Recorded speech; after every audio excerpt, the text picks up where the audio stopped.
What's up, everybody? Thank you for joining us. This is the Philadelphia Definery.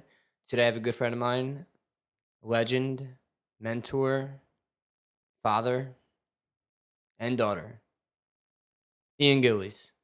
Well, thank you. I don't know if I'd claim to be any of those things, except maybe the father part. But Yeah. thanks. It's good to be here.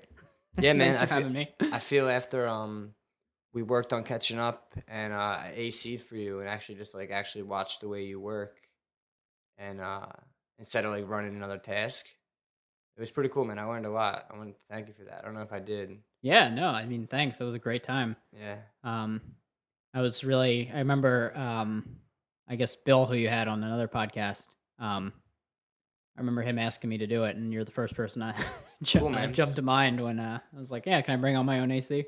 That's cool, man. So, That's one thing I regret with not for the past the last two Sean Roberts films that I didn't have a full-time AC.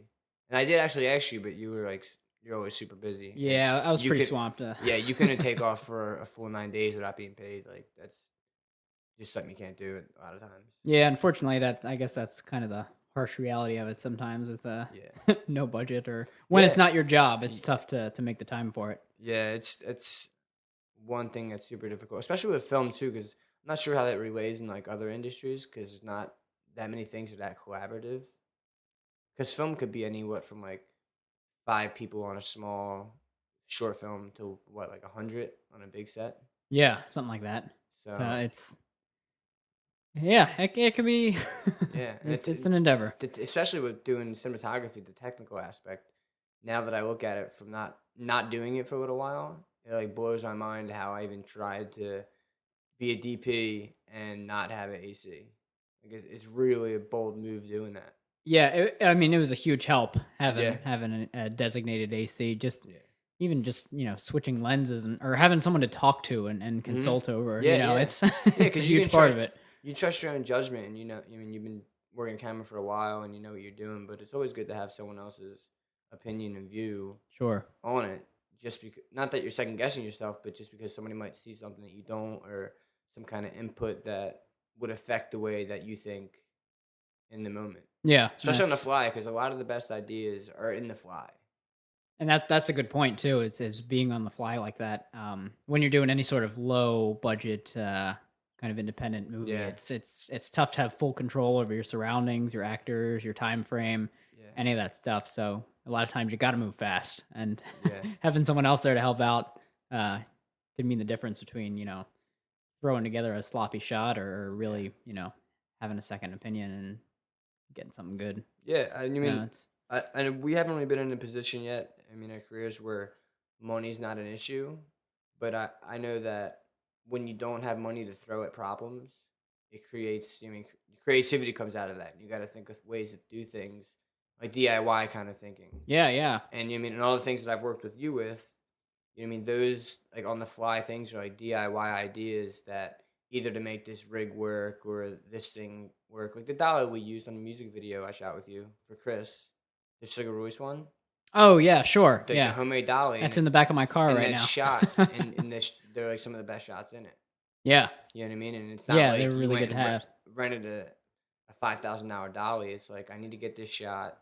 How can I do this? I don't have the money. Yeah. If we had money to throw at the problems, we wouldn't have such a creative outlook on what you're actually doing. Right. Like, you're more involved with it because you don't have a solution. Yeah, it really did. And hey, I built that in my garage, so Yeah. it was cool to have. In fact, what you're saying even reminds me of a story when we were filming Catching Up. We went to Tyler Park for that exterior scene. Mhm. It's pouring rain. Yeah. Remember that? It was it was weird. Like, it was a sun shower. Well, yeah, because it's pouring rain, right? And then all of a sudden the rain lets up for just a second. Yeah. And I remember we were all huddled under a pavilion trying to keep Mhm. dry and keep the equipment dry and everything. Mhm. So the rain stops for a second, and Bill goes, "Get the shot, like get it now." Yeah. And so we had to real quick make it look like it's a bright sunny day because it's Yeah. supposed to be like this optimistic flashback, Mhm. kind of like a dream sequence. So but it's really cloudy and it's gloomy and it's overcast because it just got finished pouring. So, Yeah. you gotta like I bumped up the temperature on the camera to make it look warmer, Yeah. kind of a hotter temperature to make it look sunny, Hmm. and it worked. Yeah. You So you actually got me into that with changing temperatures. Like I've always done it in photos and a lot of my work. Even though most of my stuff's black and white, you can still use that effect in black and white. sure, yeah, But with it in color, you know what I mean? Especially working with you doing night when we shot day and made it night and right, seeing how you did that and like then testing it out myself and just like researching how to do that.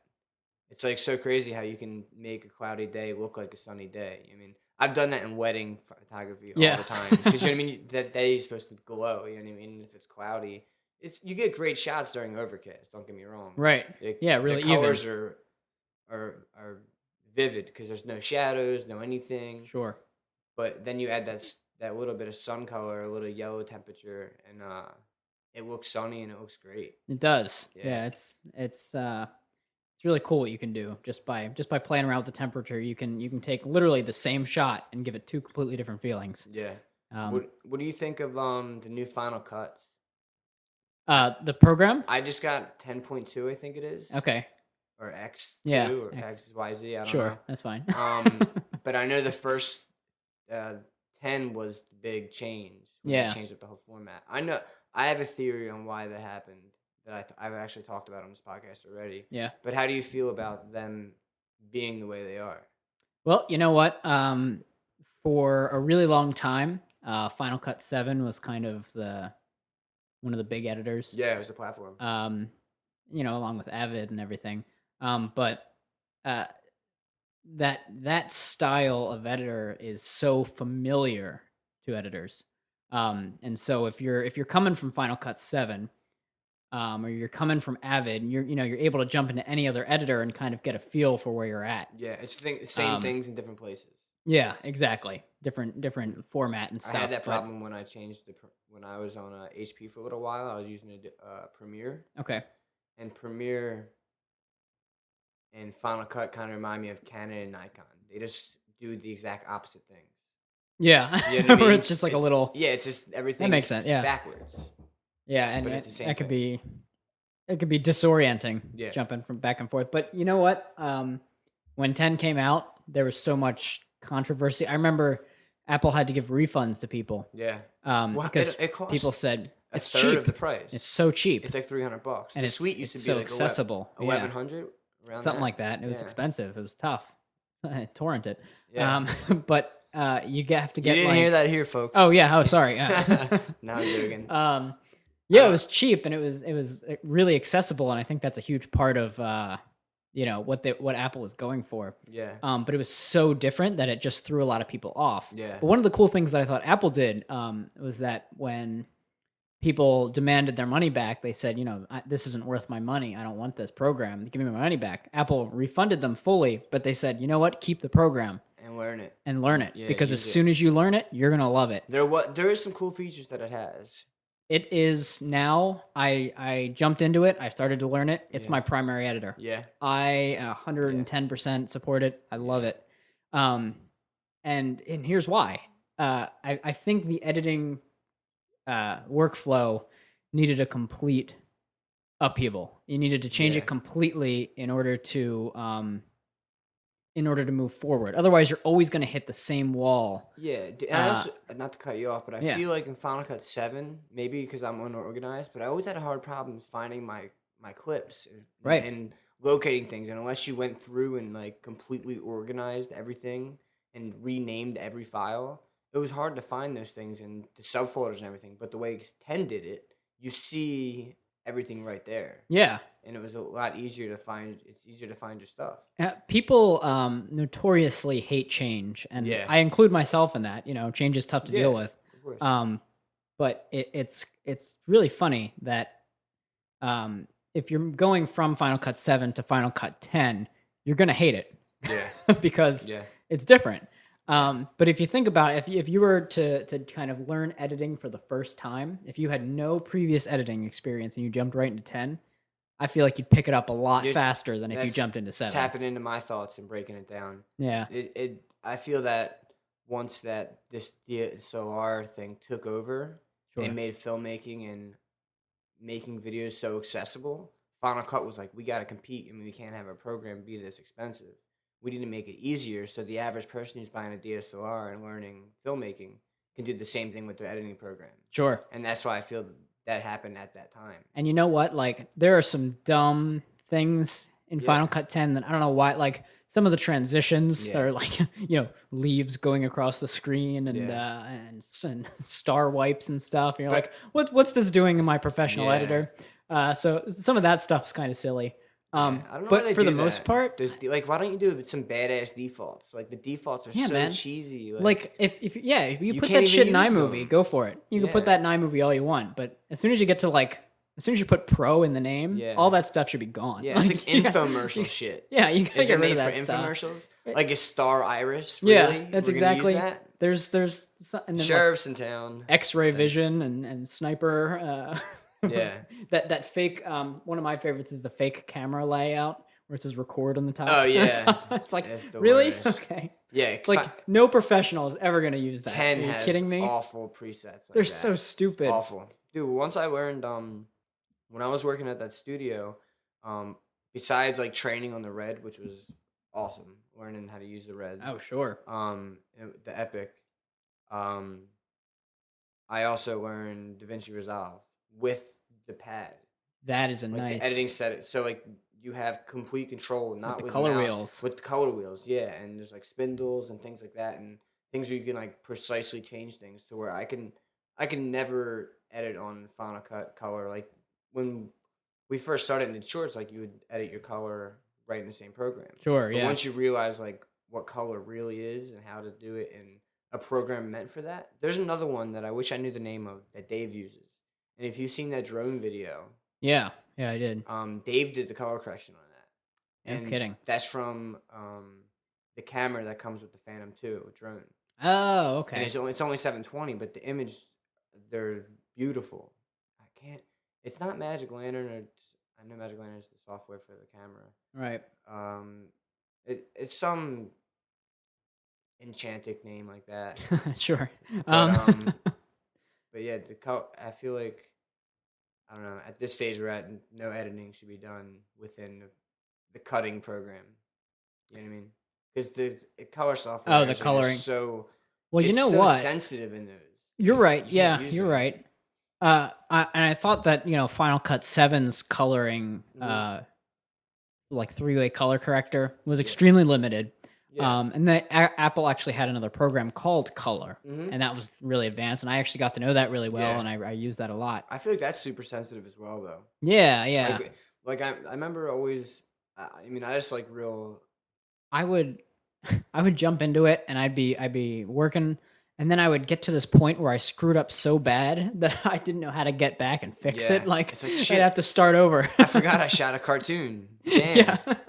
It transforms so much so easily. Like I always like messing around with like greenish shadows or bluish shadows, Uh-huh. depending on what the initial shot is. Yeah. Just for that look, I think it's super Give like cool and a gritty. Um, but you put one notch and it's like it doesn't even look real. yeah, now it's like you put Like a black blue hair filter. yeah, yeah, yeah, exactly. But when you do those on like Resolve and everything, like you can go into, especially camera with high what's color the depth. yeah, color depth and dynamic range. Oh, okay. Like the color affects that too, because Right. there's so much more that's Yeah, it caught gets so much more information. that you can literally like take out certain pieces. Like I know you messed with in the Sugar Rush video when you put the CGI sky and moon. Yeah. You didn't you like split the screen in half pretty much and edit Yeah. one half side different from the other? Yeah. Yeah, I That's did. pretty crazy. I never did anything like that. No, that used a lot of I actually in the web series that I did, Copper League. Hmm. Oh Um yeah, Copper League fans, if we yeah. have any. There is some, man. You guys, Rest in peace. I wish you guys kept doing that. I I didn't know know. the game, so I kind of just watched it for the context. But it wasn't bad, man. You just got some good views and Yeah, I mean, some things were happening, man. I thought you guys were gonna keep that going. We thought so too. I guess life kind of got in the way. That's a Yeah, long story that it's probably not worth segueing into and yeah. get so far off course. That was like the Um, Bucks class of '08 project. I think I was the only one from Bucks that didn't work on that. really? Yeah. I mean, Yeah, but you had it like was mostly just me and Davron and John. yeah, then you have Um, Ricky in there and yeah, acting. Ricky was an actor and he's one of the bad guys. He was gonna have a much bigger role later on in the Yeah, series, but he's funny, man. yeah, Do he you is. still talk to him? I haven't in a while, but Yeah, I'm I still wonder friends what with he's him. up to. Yeah, I'll have to reach out to him. He's Yeah, a cool dude. he's a cool dude. Anyway, But yo, well, we had this one scene where it was like a video game tournament, right? mhm, And we were trying to make it look like the room was full, you know. yeah, So we had one table, and we had like 6 computer monitors on it, right? And so we put the table on one side of the room. We had everyone sit down in front of the computers and stand around the tables and whatever. yeah, And we kept the camera on a tripod steady.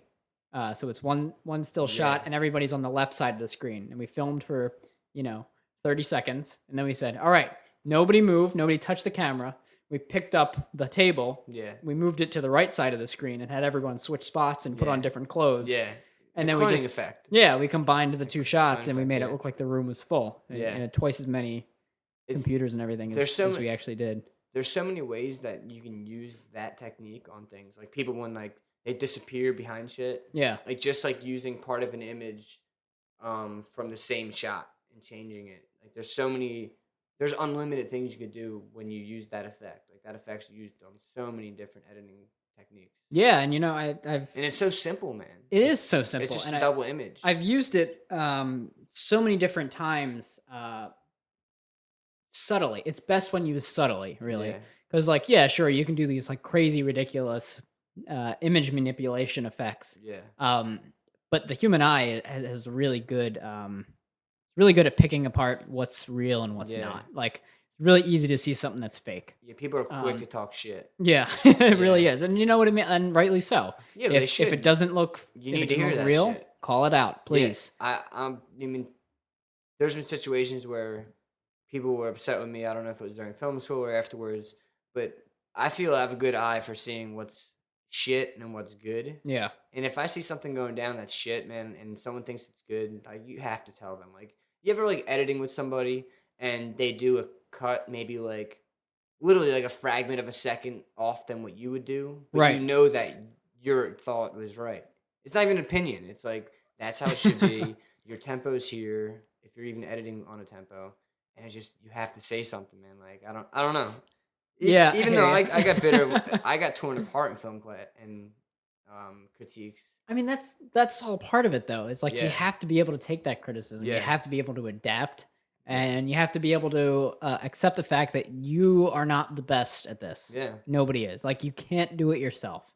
Hmm. You always have something to learn. Everybody always has something to learn. Like you Yeah, never know it all. I completely So agree. as soon as someone like calls you on it and says like you did a bad job, that's good. That's good to hear Yeah, because then you because adapt. yeah, And if you then hear you did a good job, then you're not gonna improve on anything. It's like right. so I mean, saying when you make a mistake, you learn from your mistake instead of you know what I mean, just going to thinking you did a right job. Yeah. Like it's better when people speak up and say something other than being too nervous or don't think that they have a say in that. That's one problem that I had actually working on like bigger sets. Like say if I'm like a PA or something like that, Mhm. and I see someone doing something that I wouldn't normally do or anything, but Right. it's like, do I have the right to say that? Yeah. What point Should do you I? call? Yeah, it's a weird call, and I think in film it's weird because everyone's so opinionated, and everyone has their own styles, and you know what I mean. Obviously, when you're in a lower position, you shouldn't really say something, but I don't know. It's I think in this situation, you know, Yeah. well, Yeah. some people do and some people don't. And sure, there's always difference of opinion, Yeah, and you always have to kind of respect. Like, it's well, if the art. director wants it that way, then Art's subjective in every single way. Like, that's there's no fine. But right or wrong way. the way I always see it is, um, and this is even kind of a bold statement. Do it up. Uh, film Say is, some shit. yeah, making movies is really like the ultimate. Um, I don't want to say art form, but uh, uh, uh, like collaborative Yeah. effort. Oh, of course. Um, you really, when you're making a movie like that, to do everything yourself is just kind of doesn't always work out. It's kind of Yeah, foolish, and I yeah, think everyone kind of charges in thinking that, oh yeah, I'm gonna direct it, I'm gonna write it, I'm gonna run the camera. yeah, But as soon as you stretch yourself too thinly, mhm. then you're not doing your best in Yeah, any of yeah, those uh-huh, fields. If you're focusing on one thing, that you do your best at that one yeah, thing, and you let the camera guy worry about the shots, and yeah, you let the producer worry about the time and the budget. completely. You let the sound guy worry about the Yeah, audio. that So brings it back to what we were saying earlier, like, working as a DP without a AC made me appreciate what I was doing for you, you know what I mean? yeah, And saw how that improved what you were doing, and seeing how you could direct me, because I know, like, you don't wanna talk over anybody, and you're the kind of person that doesn't would just wanna come off rude to anybody, mhm, because you're a nice guy. But, you know what I mean, when you needed something done or something that, you know what I mean, you're like, you know it's collaborative effort, and it just needs to be done, and my position was assistant camera, so when you're in the middle of doing something, that's my job to do that. yeah. You know what I mean? And there's with that, you did your job more efficiently. Yeah, and it's part of having, like, you have a crew that you trust, Yeah. but also a crew that you can learn from. So Yeah. you have to take everyone's opinion into account. Yeah. Everyone should be just as part of it as you are. Yeah. If you charge in and you're saying I'm calling all the shots and I'm making all the decisions, there's a sort of a disconnect there. Yeah, there's some people I Um, work with who do that, yeah, and definitely. and it's never, I mean, sure, it works out sometimes. I'm not Some gonna people that I ever work say with that you never. know that do that. Yeah, I'm not saying any names, I'm you pick sure. that up, good. But Oh, I got that. there's But everyone's got different opinions. But actually, we're actually here in Tower State Park, that's right. and literally probably 2 football fields away from where we met in film school, which is pretty cool. Yeah, that is cool. It was And you got this beautiful Amityville horror house. that's right. We're on like 4 stories up in an attic. It's like bigger than my apartment, Yeah. but it's dope, man. I'm super Might not excited make for it you. out of here alive. Well, thank you. Yeah. Very excited for you. We're in the process of moving in now, so there's a lot of work to be done. Yeah. But we're getting there. No, man, it's like real. You know what I mean? This is like a huge step in life, dude. Like getting a house, especially your house is huge. You got like 2 sheds that are the size of houses, Yeah, and there's right. land. You have foxes, dude. Like Oh, plenty of them. there's foxes. If there's You have foxes, then it's predators. real, You have right? predators live around you. But since you have a new house and you told me you were getting back into you wanted to start doing photography, I bought you a gift that is sentimental to me, and hopefully you could it's not wrapped very good. Um will mean something to you.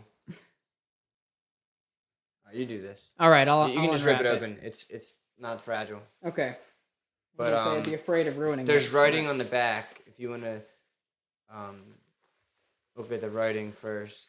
The writing's the shitty side, Sure. obviously. Sorry, bear with me while Oh, I. you've seen the good side first. Other side. There Okay. you go. If you could open that, I kind of bubble wrapped it. I couldn't find a tape, so I staple and bubble wrap's difficult. And then I found the tape, so now it's just extra. I'm not gonna wrap. break it, right? Oh yeah, I I see the don't think staples so. now. It's matte board, so it should be kind of sturdy. Oh, cool. It's vintage. It's 10 years That's old. good. I don't know what you're gonna read first, but All right. you don't have to read it out. I'm embarrassed. Oh no, I'm reading this out loud. Go ahead, do it. All right. First published photo of Philly Mag to Yeah. my first and best film friend. Oh, Yeah. may this fit your new house. Thanks for being a part of this podcast. Friday, February 18th, Philadelphia Definery podcast. That's awesome. Yeah. That's awesome. That's the first year I took Jay. photo when I was 17 years old, and the magazine called my school and wanted that photo in their magazine. Oh, So dude, you get if that could fit somewhere. that's awesome. Do it up, man. Dude, thank you. Yeah. Thank you. That's great. If people who can't see, it's the photo I took of the Love Park statue, like at an upward angle, and it's all black and white, contrasty. The only way I shoot, and I don't know, man. It's an image I always really liked. I have it logged forever, and that thing's just been laying around for a long time. So I've been trying to think of stuff to give to my guests. So if you want to be a guest, you're probably gonna get a present, and it's gonna mean something because That's great, you man. should. Thank you. I Yeah. really appreciate that. Yeah, That's so- definitely going somewhere. yeah, it's a cool picture, man. I like it. Yeah, I like it too. It's Yeah. sharp. There was actually I was 17 years old, and there was 2 stickers on the statue, and I cloned them out of there. you could find the spots where they were. Oh yeah.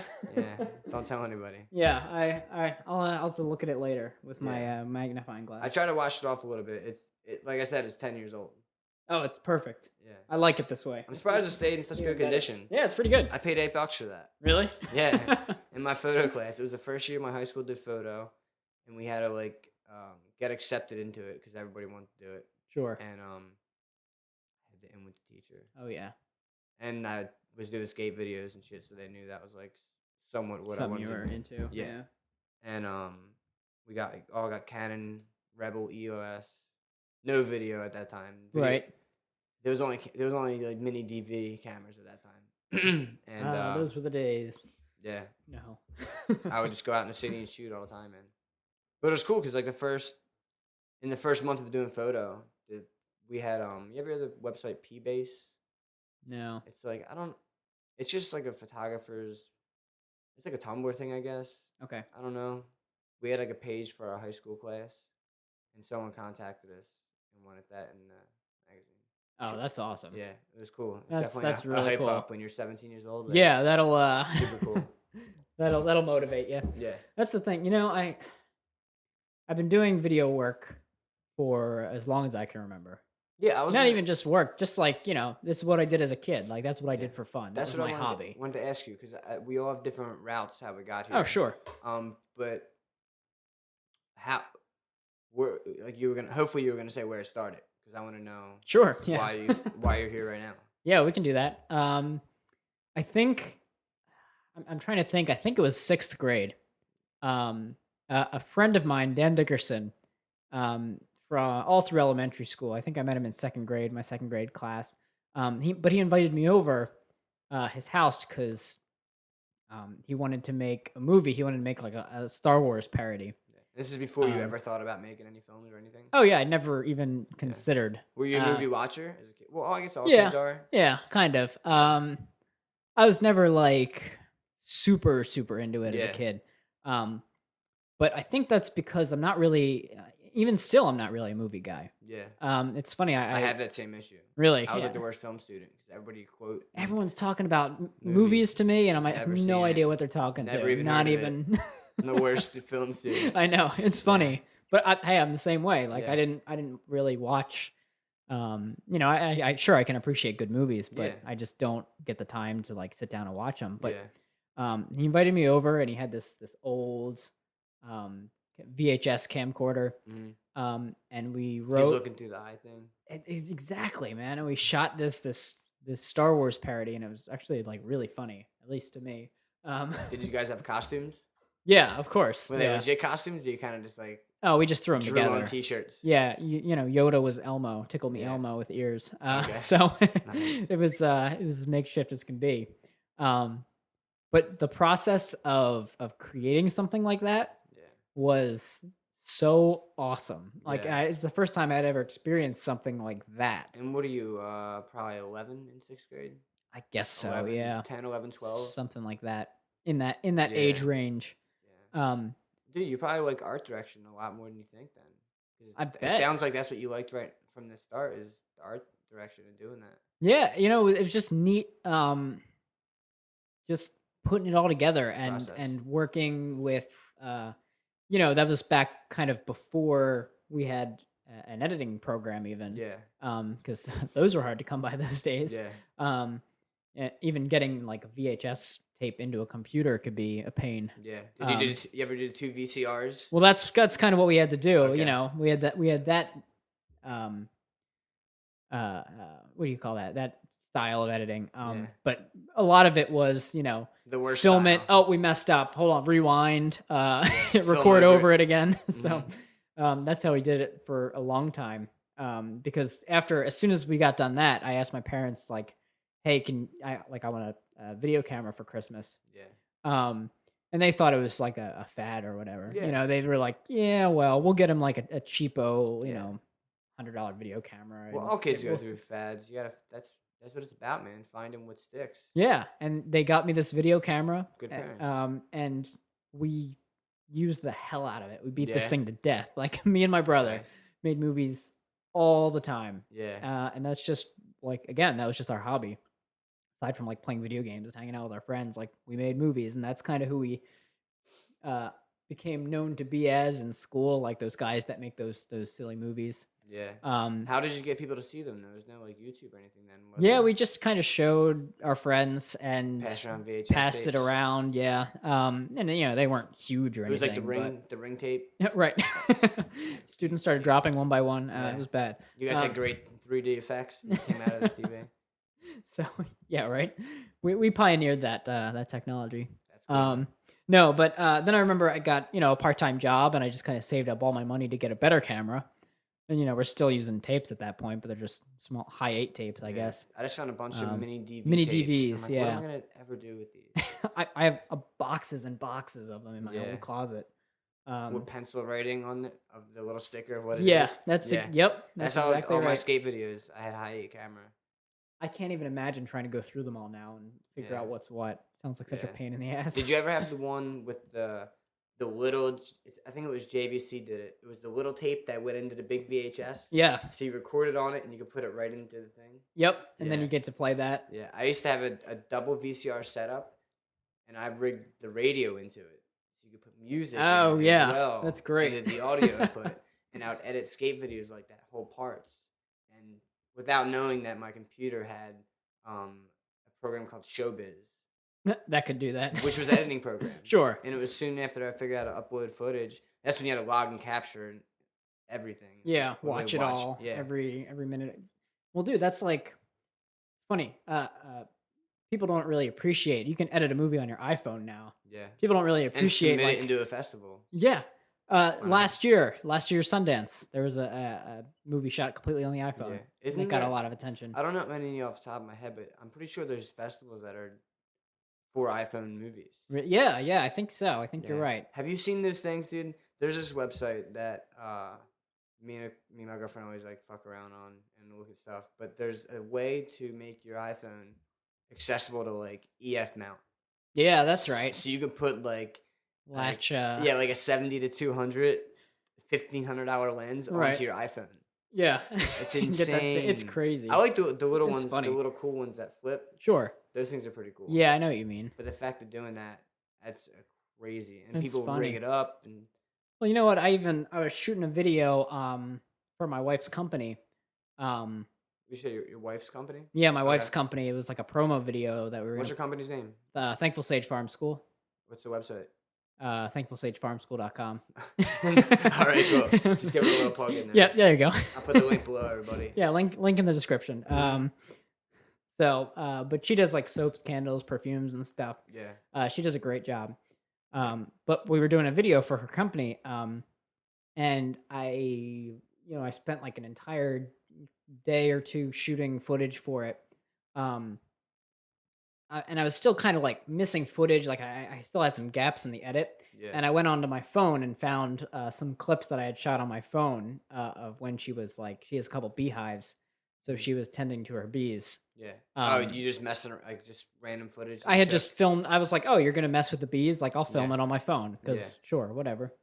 And I was able to just like import that footage, mix it in with my edit. You can't even tell it's a different camera. All right. So, for example, you're talking about an iPhone, whatever version your iPhone is, was like maybe 10 megapixels, I guess so. Yeah, or maybe a little more, 12 now. I have no idea. But then I can't keep track. you shoot with the Panasonic AF100, Yeah. which cost how much?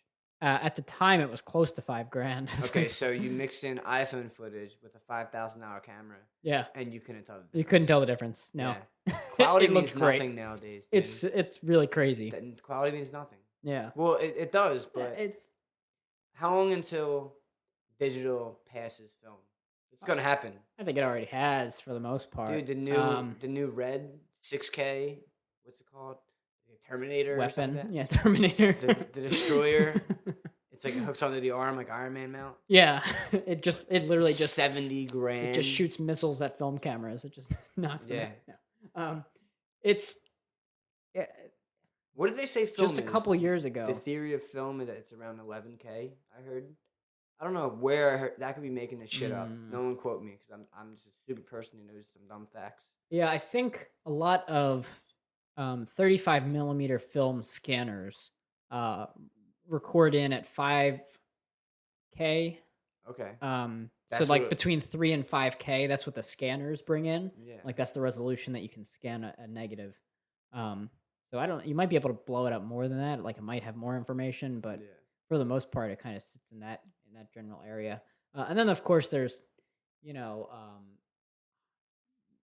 higher resolution, Yeah. 70 millimeter film and IMAX, Yeah. camera Well, how big is quality. IMAX? Because I know Hateful IMAX Eight. is like 18K. Hateful Eight was shot in 70 millimeter. It's the Yeah. first time I've even heard of 70 millimeter. Yeah, you know what? I There's couldn't tell a difference, to be honest. I'm really sorry. No, not at all. after a while, your eye can't really discern that much No. resolution, unless you're like, if you have an Yeah. 18K scan of an IMAX Yeah. frame, you can zoom into like someone's nose and it'll look Yeah. like So crisp as day. I don't know. I know a lot of movie theaters are switching to digitals, but so a movie theater would have to. Well, I guess a film company would have to give every theater like an actual film made copy of their film to roll it through. Right. That's expensive, man. Compared to now, Well, yeah, sure. Basically, I know what I said was so obvious and stupid. Obviously, they have to give it to the theater to show it. But I'm just like being in the digital age. that's the thing. I never really had to deal with that or think of that. You used to have to theaters would have to like take out these I guess it's insurance or something. They'd have to like sign these waivers um in order to get the film prints because the film prints themselves, the 35 millimeter film prints are so expensive Yeah, that the film companies would have to ship each theater a film print for each movie. And the theater would have to be responsible for like getting that back. oh, And they have to give it back? yeah, you Oh, don't get to shit. keep it. It's leased from the studios. Um, so that means the film company has to pay to like send it out, and the theater has to be like responsible for that expense. Yeah. Um, imagine How much do you think that I was costs? gonna Do you say, know? imagine I don't know, but imagine distributing a movie to theaters An IMAX. uh, across the entire country, like movie theaters Yeah. across the entire country. You have to Yeah. send film prints, 35 millimeter film prints to every single one. There's Like 10 you're within kidding me. 30 miles of here. Yeah, like Yeah. that's so much money. Yeah. Nowadays, they send a hard drive, Yeah. and the hard drive has the video file on digital video file. Yeah. And then they email you an activation key in order for you to play it. So the activation key will be good for a week, Okay. for example. And Ian knows this because he is a manager at the, The Newtown Theater, yeah. which is what? It's the oldest continually running movie theater in the country. Yeah, that's badass, man. It's pretty cool, yeah. It is cool. Uh, It's even cooler. They only play one film. It's yeah. like if you're gonna come here, you're watching what we want you to watch. You damn straight. That's cool though, man. I'm glad that you got a Yeah. job there because I feel like you grew up around here. Yeah. Like the fact that you end up working there, like growing up doing films and Yeah, it's kind of neat. It's well, you don't just work there. You're a manager. It's not like you shovel popcorn. right. Yeah, that's that's I've learned a lot about the industry, Yeah, dealing with movie studios and distribution companies and stuff. So yeah. that's been really helpful. Do you get to choose what films come in Kind of. or have a say? Yeah, we deal with a film broker. The film broker is kind of the middleman between the studios because the studios won't even talk to the manager Dude, but you're a a lot of time. filmmaker. You know what people want to see more than this guy. That's what I thought. This But guy don't know shit. I don't even know who he is, but I know you already know more than well, he you know does. what? They'll call. If I were to call, Fox Searchlight and say, "Hey, I want to lease out, this movie," they'll say, "Have your film broker call us." They don't even want to talk to me. You know Don't what I even mean? deal with you. No.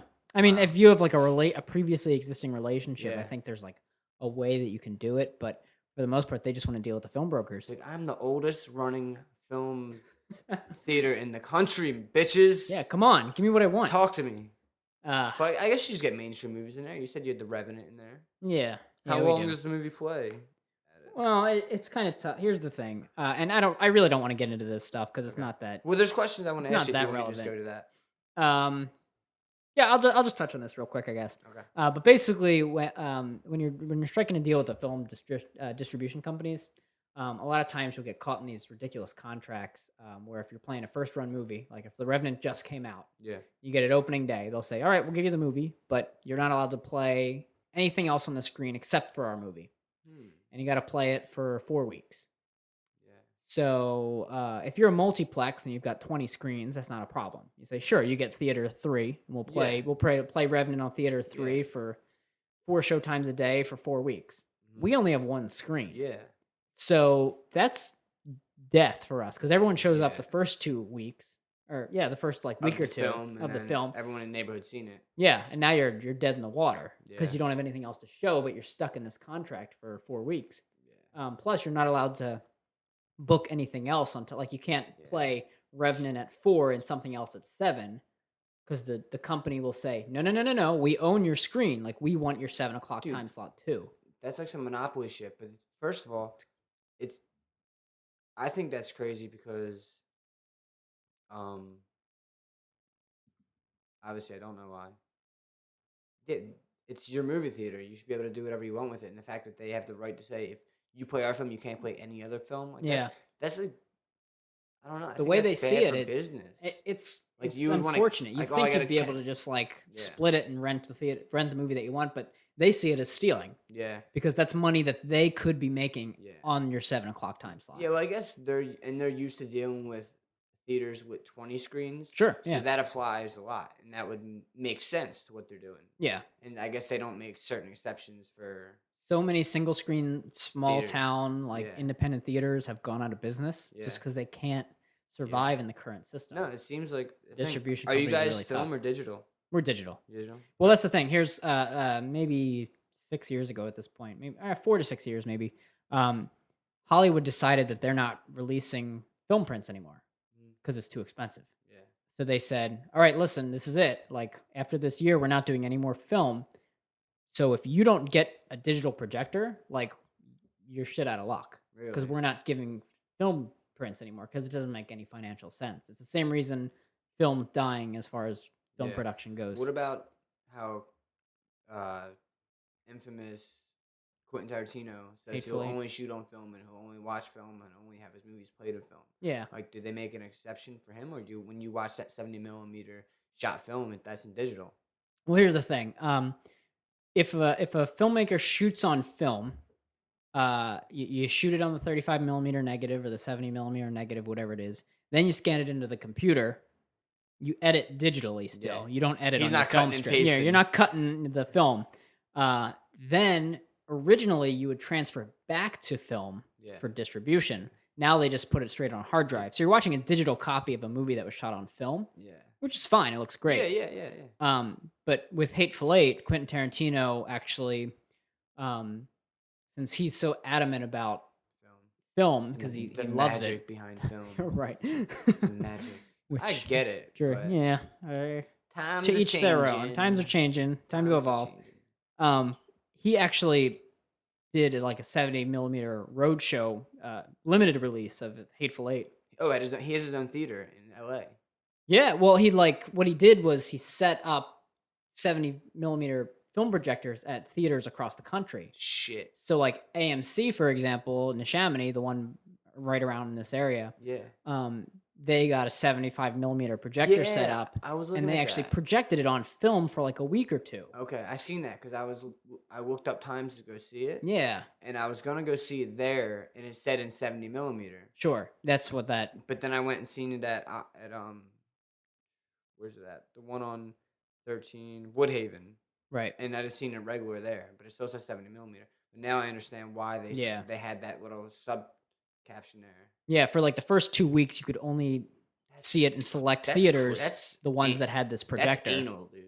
Yeah. That's crazy. Well, because he wanted people to see it Yeah. in this format, in this Yeah. distribution format. And then after that, it became a wider release, and then Yeah. it was all digital Yeah. again. Well, But an average person has a trained eye to, well, it could be trained or untrained, however you want to put it. Think about it.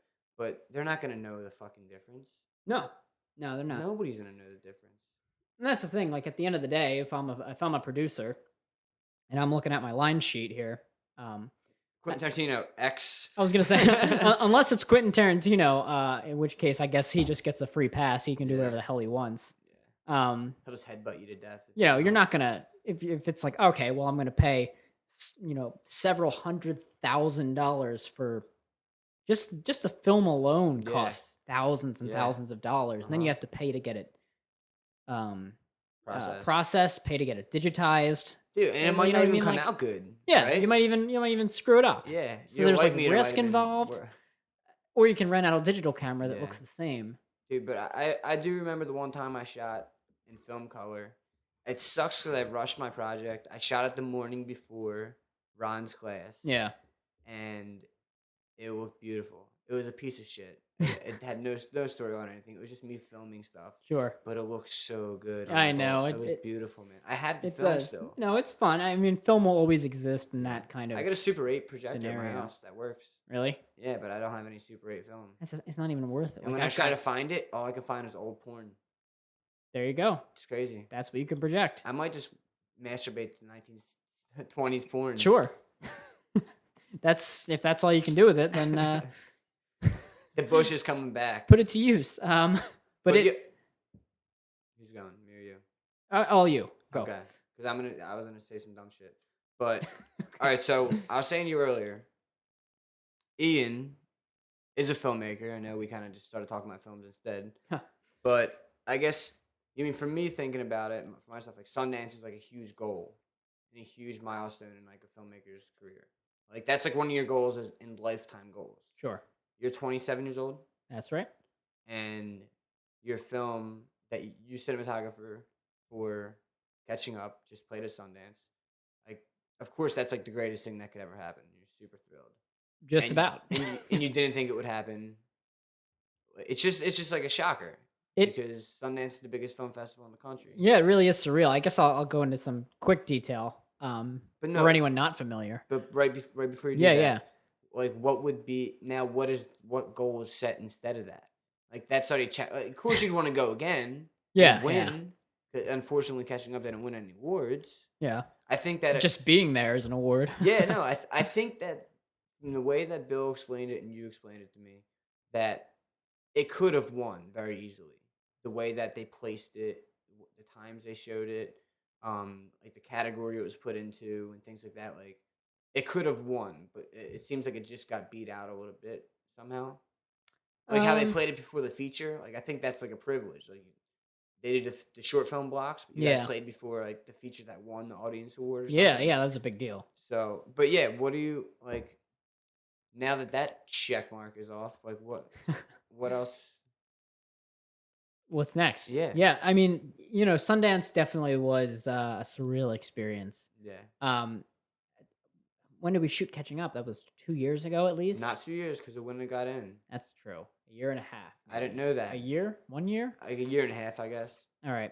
It was Well, a little bit ago. It's been 2 years now, I think. Yeah. But he submitted it under 2 years. That's why it got in. Gotcha. Okay, so yeah, 2 years. Okay, yeah. I remember finishing, wrapping production. Yeah. Saying, "All right, see you guys. That was fun. Moving on, like on to the next project." Thinking it was done for. You know what I mean? Like, all right, well, that was. I'm glad I did that. But there was a special feel about that project, though. It was something that has never been done before. It's a story that's never been told before. Oh yeah, I really can't wait to see how Bill. Because unfortunately, there's no money in short films, and I know the objective behind the short film and getting it seen to make it into a feature and stuff. And that plan is it. I think he's gonna execute it because the plan's like everything's worked for him up to this point. Sure, you know what I mean. Everything's done a great job. So I think that he can complete the strategy he has.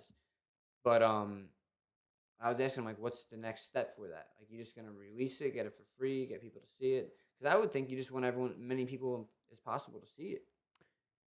Yeah, and I feel like putting on YouTube's kind of like maybe not what you want to do. Maybe you do, but I just feel that it was worth more than that. Yeah, I don't know. It's weird. It's tough. I mean, it's basically my point of view is that the internet is the single most powerful tool we have at our disposal. For sure. Hands down. It's everywhere and you can't even see it. Yeah. Dude, you have the entirety of human knowledge at your fingertips. Dude, even at any more time. than that. Yeah. There's things on the internet that you don't even know about. It's crazy. Space and it's aliens surreal, and ghosts. Yeah. There's no proof, but there's tons of research on it. You know what I mean? Things that aren't even real are on the internet. Yeah. It's crazy. Anyway, Sundance. Okay, yeah. We'll stay on topic. Yeah. Okay, so Sundance. Dude, I wish I could have went.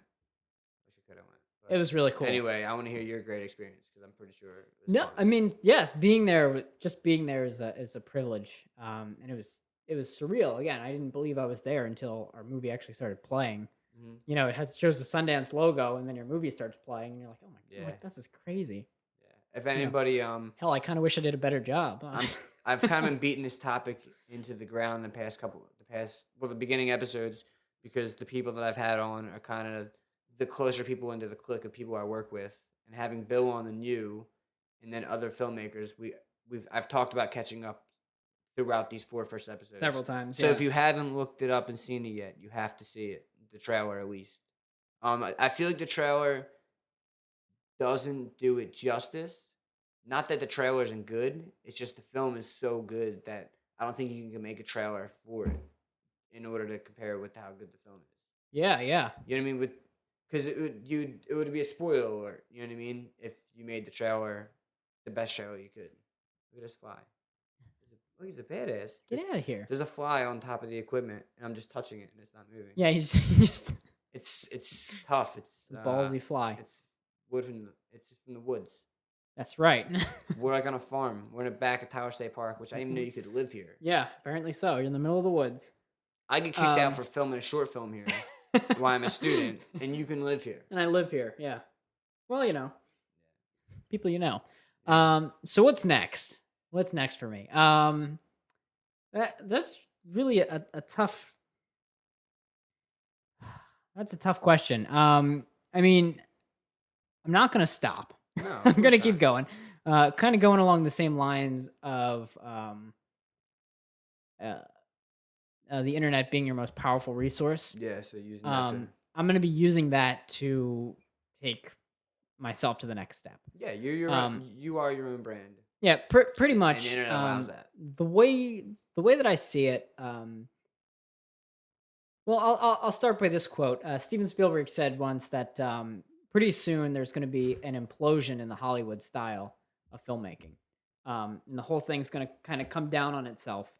And it's a lot of the actual relevant work is going to be independent filmmaking.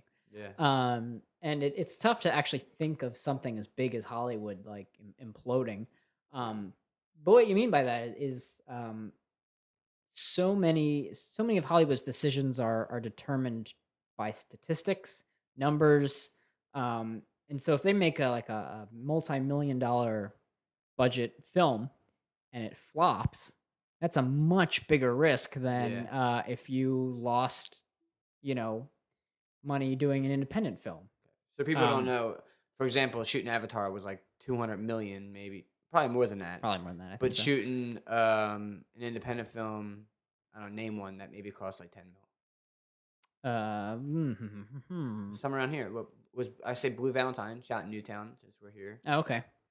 You seen Blue Valentine, right? No, actually, Ryan Gosling and some blonde chick. totally missed She has it. a name, but Sorry. they shot it in they shot it in Newtown. Yeah, no kidding. The story behind it's really cool, actually. I'll do this really quick. They just for pre-production, he told them about the film 7 years before they shot. Two well-known actors, and he never wanted them to meet. So their first date in the movie is the first time they ever met each other. Wow, no kidding. So like the setup for that is like super authentic. You know what I mean? Like going out of the way to do it, which is pretty cool. That is really cool. You gotta check it out. It's like a relationship movie Mhm. of like showing the different stages of a relationship, how it like begins, uh, sits dormant, and then shatters like Right. a bad relationship. Right. But they shot in Newtown. You should know this. I should. You're right. I'm sorry. Dude, I guarantee they shot But like in it's places like- you've walked.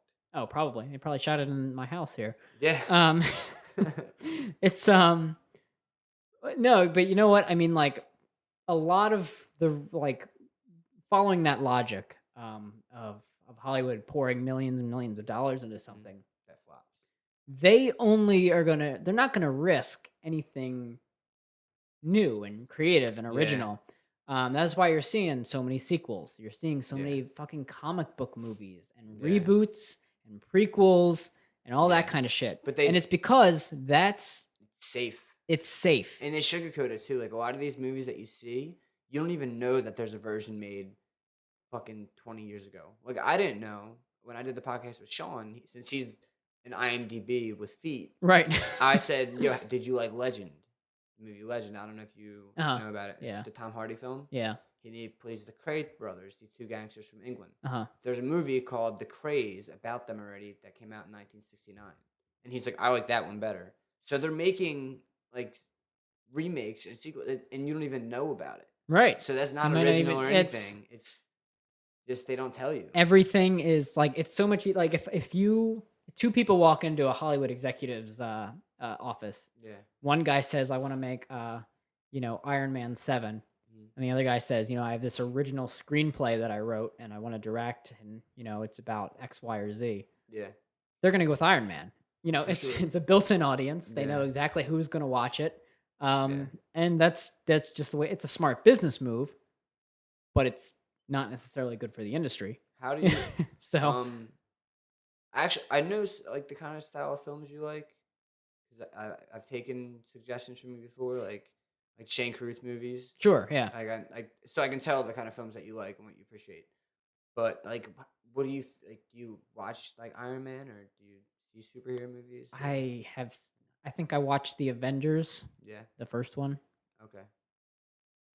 and I think that's it. Yeah. I don't think I've It's seen such a single other yeah. superhero movie. I like Yeah. more like concentrated movies. Like that movie could be seen by anybody and like it. You know what I mean? But I like things that are more niche for my personality and things like that. Like I Mhm. like being thrown a bone and liking something that I didn't think I would like. Yeah, that's cool. But when you And you know go what I see mean? I'm Iron sure. Man, you know the ending. Like I hate going into a movie and knowing he's gonna live and knowing he's gonna save the day and the world's not gonna Yeah, explode. yeah, Like you know that. But dude, I told you this. I seen Deadpool.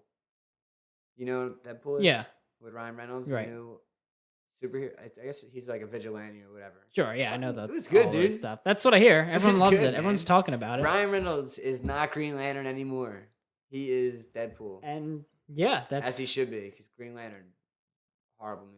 that's the thing. That's like, and just like the most recent Fantastic Four, Yeah, they spent millions of dollars on that, yeah, and oh, superhero movie, it's gonna do great. Totally flopped, flop. and that was like a huge loss for the studio, and it's a huge blow to Hollywood's design. Even You know with what I how mean? much money they have, that's. With, do you think they make the movie unless they think they're gonna make like double back? Is there like I'm pretty sure they have it down in statistics. Like we need to make it at least 2/3 back of what 2/3 extra. Yeah, I'm sure. You know what I mean? If I I don't know exactly what the metrics are, but Yeah, because yeah, then they it's go got to them be. because then it becomes an Yeah, industry. Like for example, like Iron Man it's an movies, industry, and they know what they're the doing. So merchandise and shirts and gadgets and exactly right. cartoon spin-offs and this. It's almost like they say, your film is an advertisement. Actually, you're not selling your film, but what can you sell? What is your film advertising that you can sell afterwards? Yeah. And that's kind of like you need to know the marketing side of things. Like so many independent filmmakers that I've met, um, kind of they say, oh, I want to make a movie. Mhm. And that's kind of the end of the thought. Like, Yeah. they go out and they get the camera and they get the locations and they film it and they have a great time and they Mhm. really like create something that can be an incredible piece of art. They do a great job, but that's where it stops. They think that Yeah. they're going to like submit it to a festival and that's going to be the answer to all their problems. Yeah. But the marketing stage is the more important part. Like you need to be good at marketing, Mhm. not just making a film. Because so many people I know, they make these films, these feature films, and then they just sit on them because they Yeah. don't know what to do next. Yeah, it's well, especially at the stage where you know what I mean, you're having a little bit of money to back your project, but you're not at a stage where you have an agent or people pushing your work. So it's like you have to learn how to do everything yourself. Yeah. And when you're trying to do the creative aspect, you know what I mean, doing researching how to do the other things might not be as important at the time. Mhm. But dude, I've never had that problem because I have ADD out the ass, so it helps me during a filmmaker. Like when I'm writing a script, I'm already drawing the cover of the movie. You know what I Right. mean? Yeah. And how can I sell this? And what like it's if I have just like a treatment idea in my head, I'm already thinking about the subtext. You know what I mean? Like Sure. there's so many aspects of it, and that's why there's so many people involved in the So I mean, I process. think that this is actually the next big um, evolution to the I guess filmmaking world. Is these indie filmmaking entrepreneurs, and that's Mhm. really the word you need to use is entrepreneur, Yeah. because it's so much more than just making a movie now and trying to sell your movie on Amazon or putting it on YouTube and hoping that you get famous or whatever. Yeah. Like selling your film isn't gonna do what you need to do. Like you need to do something else, Yeah. and you need to be savvy in the marketing world, um, because that's the more important part. Yeah. But the good news, here's the good news, is Mhm. that you don't really need an agent anymore. You don't really need a Yeah. distribution company backing you Yeah. if you play your cards right and you think you have the right mindset going into it. Like, so Mhm. if writing your script, you're thinking about who is my target audience? Yeah. Why do they care? How am I going to tailor this to their needs? Yeah, it's good to have like like 3 niches to go at. Like Yeah, you instead gotta of like, this movie's for everybody, you got to find like Teen Mom's so great because every teenage pregnant mom's gonna watch it. It's aimed for a certain yeah, audience, so like aim to nobody really thinks about that like in beginning stages, but to pick your audience and pick like a selective group of people who will watch it for that reason, other mhm. than people that are gonna pass by and be like, all right, yeah, I guess that Yeah, could be good. that's the thing. It's like Yeah, you have like sure you can hire an agent or you can hire a distribution yeah, whatever. Um, they can only do so much for you. yeah. It's But when if you know how to like reach your audience, if you have a built-in audience that yeah, you've already connected with, yeah, um, that's that's what the distribution companies wish they had. Like that is yeah, your advantage that you have yeah, over them yeah, is that if you are able to connect with your audience ahead of time, if you're able to get into a specific group of people and tailor your product to them, that's something that they can only dream of. Like yeah. the distribution companies can't do that. Yeah, like for example, you know more about this than me. You're the one who actually told me this.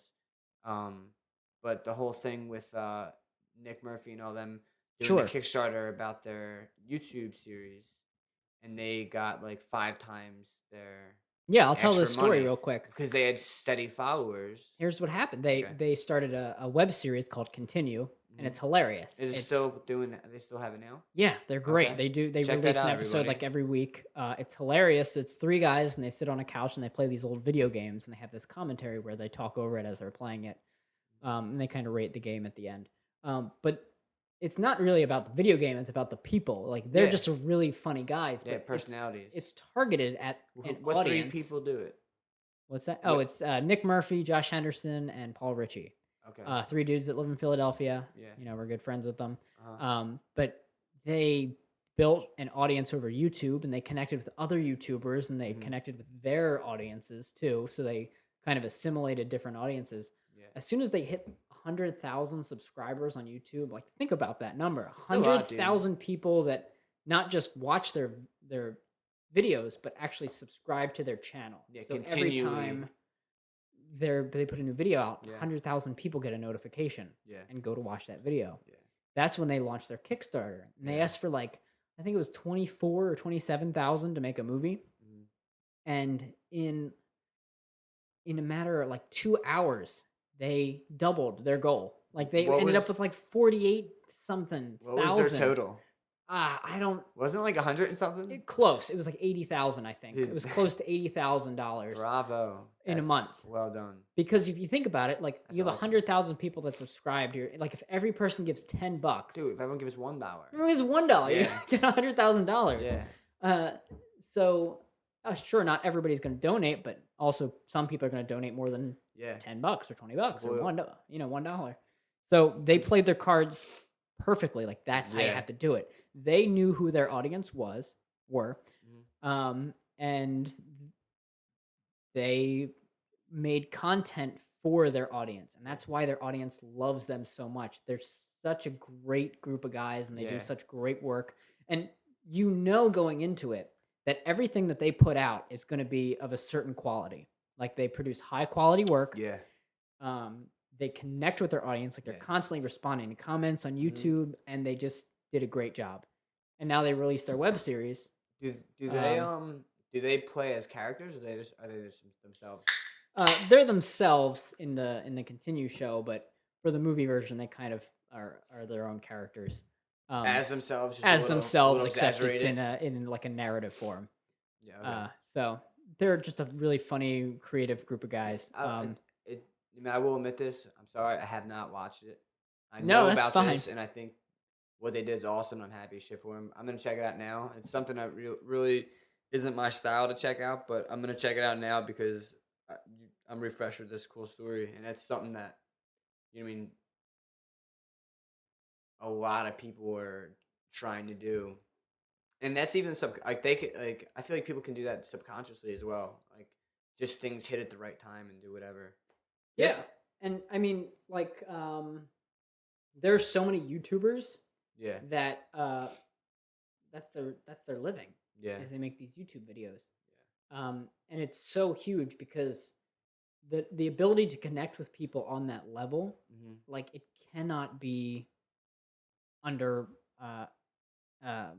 what's the word? Well, it can't be fraudulent because they have complete control of what they're doing and there's no one telling them what to do Right. and they can listen to their audience and tailor their shit for however they want like that like until this time there was producers breathing over your neck and people telling you what you can and can't do, Right. but for example like this podcast we can do whatever we want, and you know what I mean, and that's more authentic to people, and I think now with like social media and like people's personal lives coming out more and you learning more about people and being more interested in individuals that like that rollover in entertainment where like getting a sitcom watching a sitcom's not enough, like you know Mm. how fake it is and how cheesy it is and over the top and what's going to happen, but something like that they have complete control over and they can do whatever they want with it, so it would be better than something that's like somebody telling them don't do that or do this. I went to school for writing. I know they just go and do what they want to do, and they're good at it because that's what they want to do. Uh-huh. They're having fun. Yeah. They're doing it for themselves, and that's when something great occurs. It is. Yeah, Yeah, and that's how like this content is something that couldn't be produced in the traditional yeah, sense. Like no Hollywood studio is going to go out and make, this web series that's geared towards, a video game crowd yeah, because they don't have that connection in the yeah. same way. It's dude. Think about it. Like it's like an old Hollywood's like old school. Yeah. When you think about it, like all these board heads or I mean whoever they would be, these people that run the studios, Mhm. I'm pretty sure they're aware of what's going on, but they're so used to doing it in their way that they're just gonna stick with it. You know what I mean? Like you're saying, it's eventually gonna implode Yeah. because this new idea is completely by the public. It's not like this is being taught anywhere or Right. this is being monitored. Like they monitor Hollywood things and they can monitor what they do and what they can't. Like when people are doing things in this new way, there's not a right or wrong way to do it. You mean I think eventually, like it might just change over. Like you're saying, it's going to implode, but I could see it just like changing over, and film's going to have to be taught in a different way. Like think about it when we're cutting film from the Bolex in film school 5 years ago, that has no relevance to what we're doing now, You're right. and Yeah. that's so much time wasted on something that doesn't matter. So what they're doing in Hollywood, if they're thinking about the future, it's not relevant to what's going to be happening in the film industry. Yeah, You and know I what I mean, mean? it's They're gonna have to teach. It's gonna it's in such a school tough. level. It's gonna be taught differently.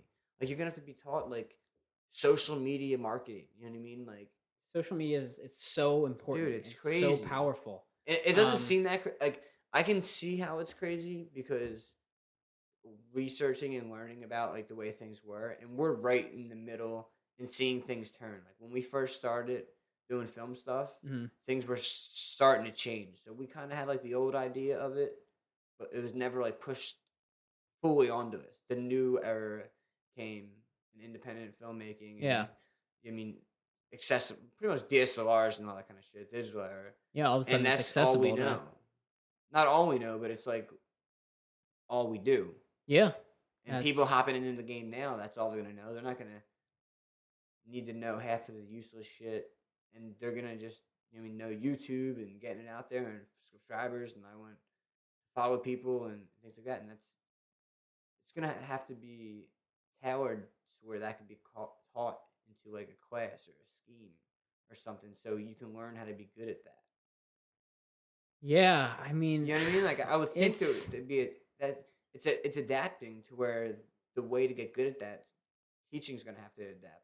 Yeah, I mean, and just to, like, finish off my thought I didn't from mean to cut you earlier. off. No, I'm no, no, sorry. no, no. It's I'm just saying, like, because it's relevant to what you're saying right Yeah.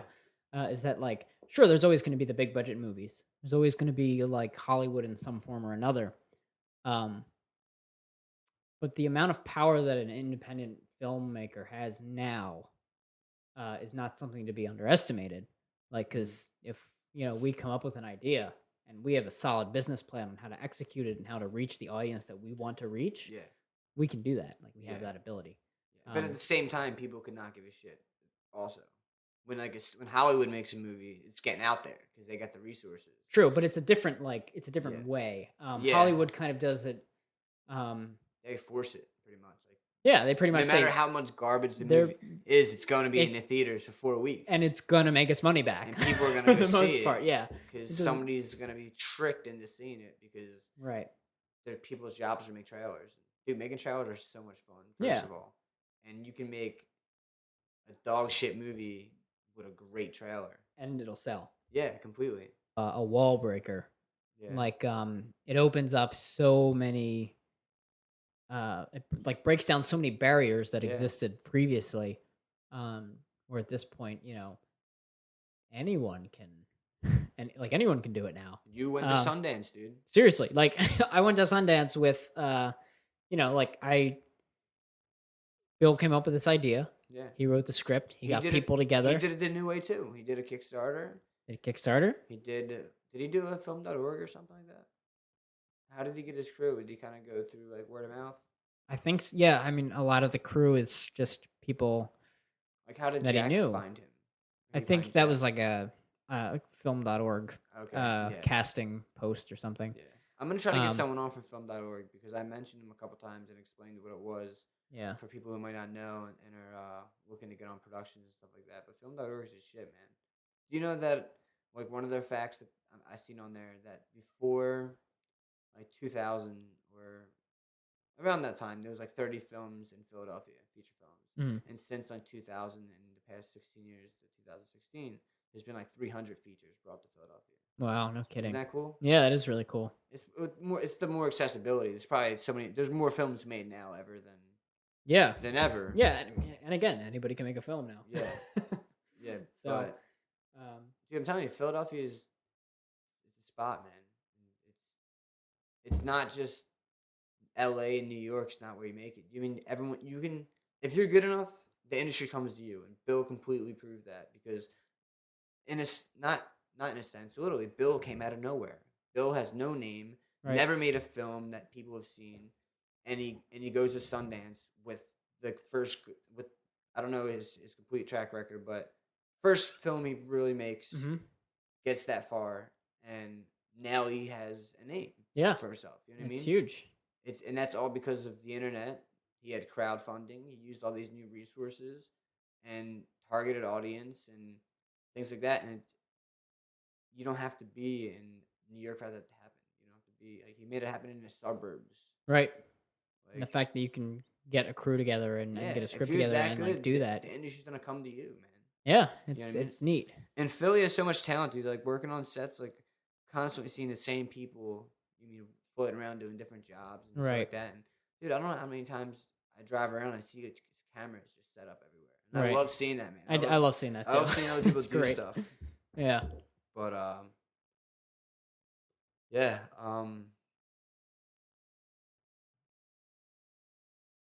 Did you meet Robert Redford?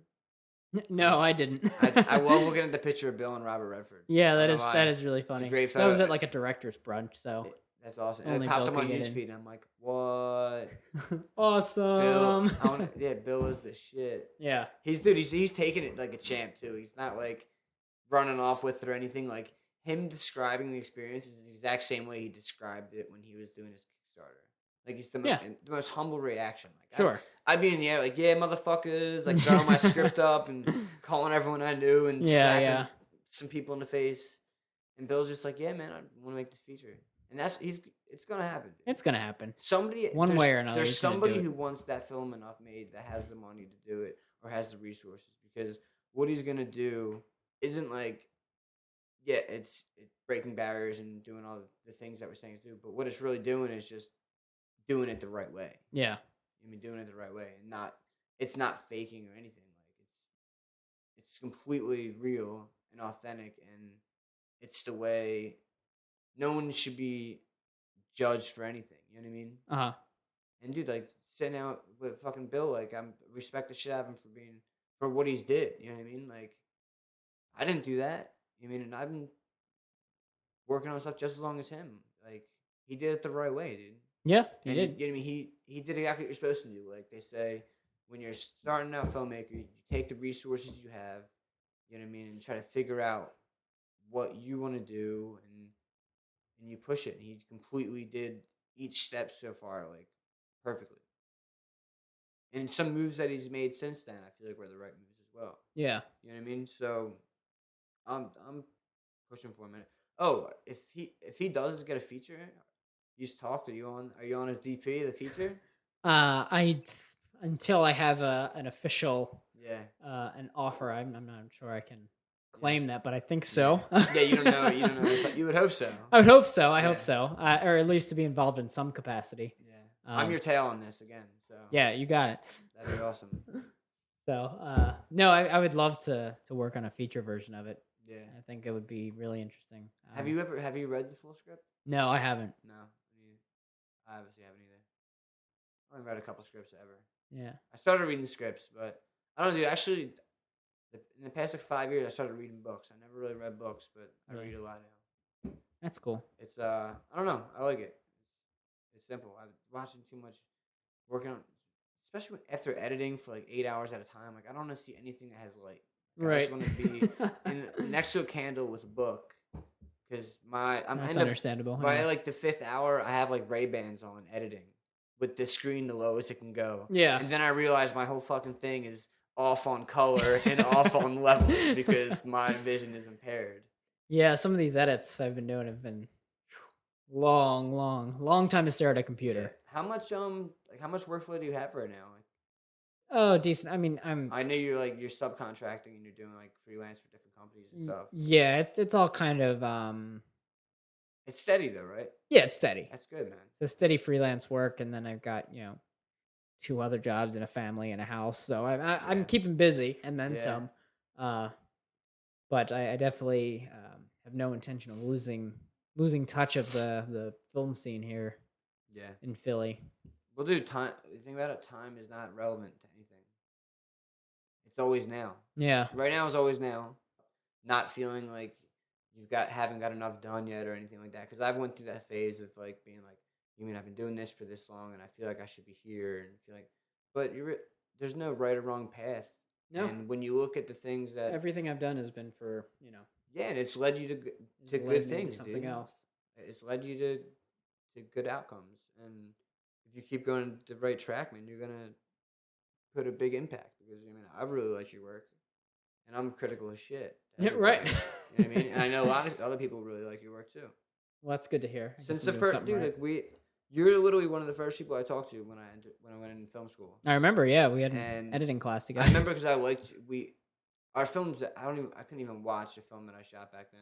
Like I would just I would barf. Yeah, Your first couple things you made. sure. But I always bring it up, and I remember that like the short film you made, the coffee one, that you like. Oh, making right. Coffee. I was like, dude, that's funny. I'm gonna go talk to you now. Whatever happened to Hartford, man? I don't think he was meant to be a teacher. No, definitely not. I don't know if he was meant to be a filmmaker either. No, no, I don't think so. I don't know what he's doing. Listen to metal. Yep. So Anyway, he no one can- knows what we're talking about. no, that's all right. That's funny. Are you gonna keep shooting with the F100? Or are you gonna submit to technology? I mean, eventually I'll have to upgrade. Yeah. Do you think you have to? Dude? No, Because I mean, hell, something I shot on the F100 was in Sundance, so Yeah. it's got to be pretty good. that's true. The only thing I'm starting to realize now, after shooting on the Black Magic, is that DSLRs look too good. They look better in real life, Yeah, and they're great for documentaries and sports and commercials and everything. But when shooting on the Black Magic, it was like made for cinema, and it looked more like film, like Yeah. the movements and everything. Like the movements and everything in DSLRs are so sharp that it looks better than what you're really looking at. Like I remember shooting at concerts and people are paid to go to this concert and they're looking into my LCD screen on the back of my 7D that's 3 by 2 inches Yeah. when the band is standing right there playing and they're looking at my screen like, yo, look how good that looks. And I mean, that camera is 6 years old now, 5 years old. I mean, and Still great, yeah. yeah, and It's it like still stands with other stuff. It still stands with other cameras. yeah, I mean, it's at a point now where I mean, obviously, if someone gives me my choice, and they Yeah. say, "Here, pick whatever camera you want." Mhm. Okay, what's the most expensive one? Yeah. That's the one I'm going with. Yeah. I'll take an Arri Alexa Dude, any day. I don't know, man. You can't But really shoot on a red by yourself. I was gonna say at the same time, That's the you only thing that sucks. use the best tool that you have available to you, Yeah. and that's right for the job. Yeah. If you're doing like I do a lot of freelance work, my camera's perfect for that. It Yeah. Your is camera's cool, man. It's like a mix between I don't even know what it is, dude. it's like a DSLR and a pro camera body. Yeah, So it's exactly. got the audio inputs, it's got the manual controls, it's got filters built in. It's like a beefed up Yeah. like If I was mid shooting on a 2000 camera. DSLR, I You'd would have to add on an audio recorder Yeah. and add it on filters, and I would have to add on, Mhm. manual controls for all the settings or Yeah. whatever. So I mean, Your camera's cool, it's all man. different. If I was working on uh, a film that had like a several $100,000 budget, Yeah. sure, You then I could afford to play with have an some AC or two play and, with some and toys. play with some toys. Yo, real quick, So, but for now, the AF100 is yeah, great. you also did something that I think was really cool too. You went over to Europe to shoot a documentary Oh, that's out of right. nowhere. I heard about it like a week before. Yeah, I'm that's like, right. wait, what? What? If you want to explain that real short. I think Yeah, that's really cool. sure. And to give Rachel some credit because I think what she got done is definitely pretty spectacular, and I'd like to see where that goes. If it's went anywhere, I'm sorry that I don't know. Yeah, they did. They did. I think they have a short version edited right now. Yeah. But it's essentially the idea was they were going to take I think like an 80-year-old World War II veteran, Mhm. back to Normandy for the first time since the invasion of Normandy. Yeah. And that Fuck was him like, up. yeah, like how that many could go years? really bad, dude. It sounds like a good idea, but that could be a really bad Yeah, idea. well, that's the thing is like, PSD out there, and he just starts karate chopping people. well, you know what, like, and sure that may have been the case, and I don't know. I just think of the that most may have like, ridiculous shit. but if you think about it, like what they were trying to do, World War II veterans, there's not many left. Yeah, We're losing them fast, and it's they got shit unfortunate. on too for a while. So the fact that we're no longer going to have these first person accounts, I guess, Yeah, is that you're not going to be able to go talk to somebody about, hey, what was it actually like? I want to hear Yeah. from you. Yeah. You're going to have to read about it. it's gonna be written by somebody who wasn't there, like Right. all history books, and you find out Columbus wasn't the first motherfucker that landed on Right. the scene. So you gotta to document that now Yeah. with one of the last surviving World War II veterans Yeah, is really great. And I think part of it you're almost expecting to go over there and have this like really emotional experience because they went through hell and yeah. back. Back then, especially, war was like up front, Like man I to man can't battlefield. imagine. It's gotta be crazy, but Dude. And we think got about it, to he the was beach. probably- Here's he the was- thing: we got to the beach, Omaha Beach, where the big fight was. Saving Private Ryan. Yeah, Um, and it's just a beach, dude. Like there's Yeah. people in the water, yeah, and there's people suntanning and playing Yeah. in the sand. It's just a beach now. And to think like 70 years ago, this guy was on this beach. killing People were dying by the thousands. Yeah, And just like it's crazy to think that like this whole country, all of Europe really was torn apart, yeah, torn to shreds by this war. Countries were decimated and taken over, and like the resources depleted, and thousands and thousands and thousands of people died. So it's crazy that now it's a beach. you know? Yeah. But one of the best things to see was how appreciative everybody was. It was really neat. Yeah. Because so many people he wore a jacket that said veteran on the back.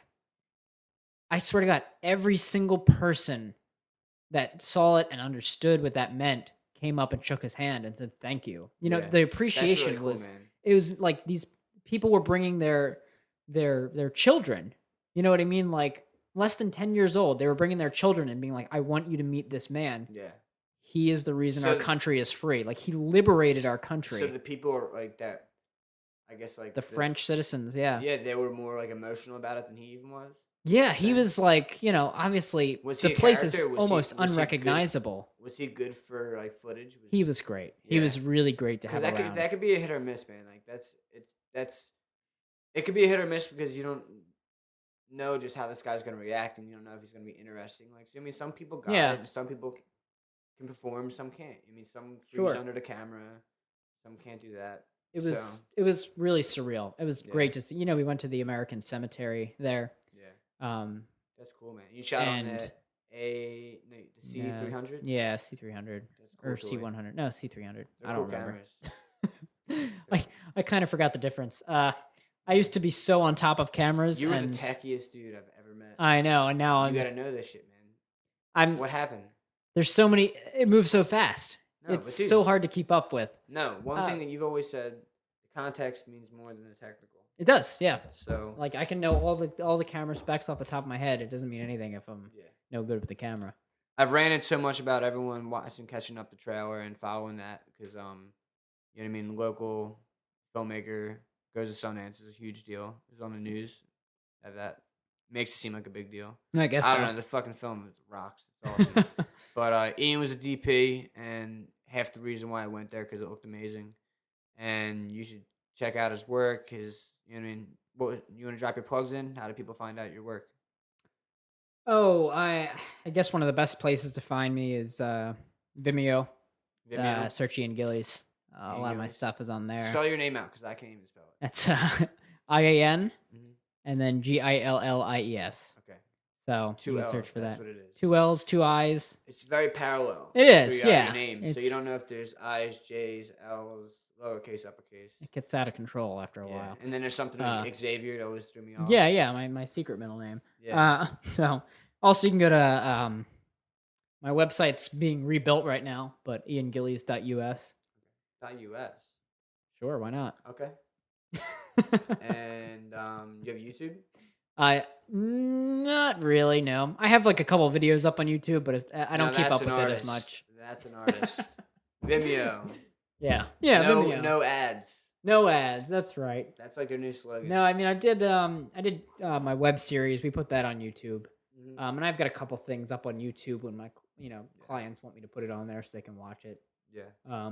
But That's cool. And Ian is doing wedding videos, starting doing photography as well, and doing a lot of freelance. So you like his stuff and check it out, you should hire him because I would. hey, sure.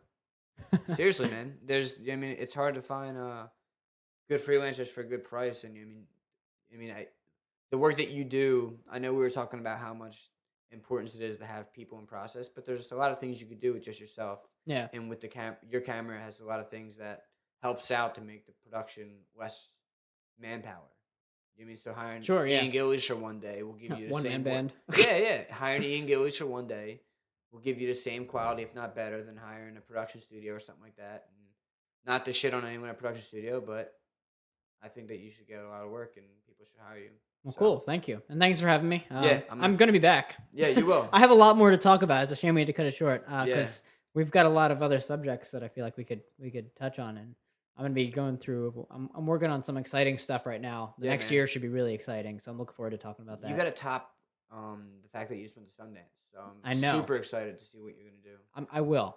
I will top it. I think I don't even I know on catching up we obviously worked together, but we Yeah. never really collabed and worked on a project and made something. And I don't see why we haven't. Yeah, neither do I. I Let's think do that it. we should figure out a project and do something because I'm getting antsy and I want to shoot something.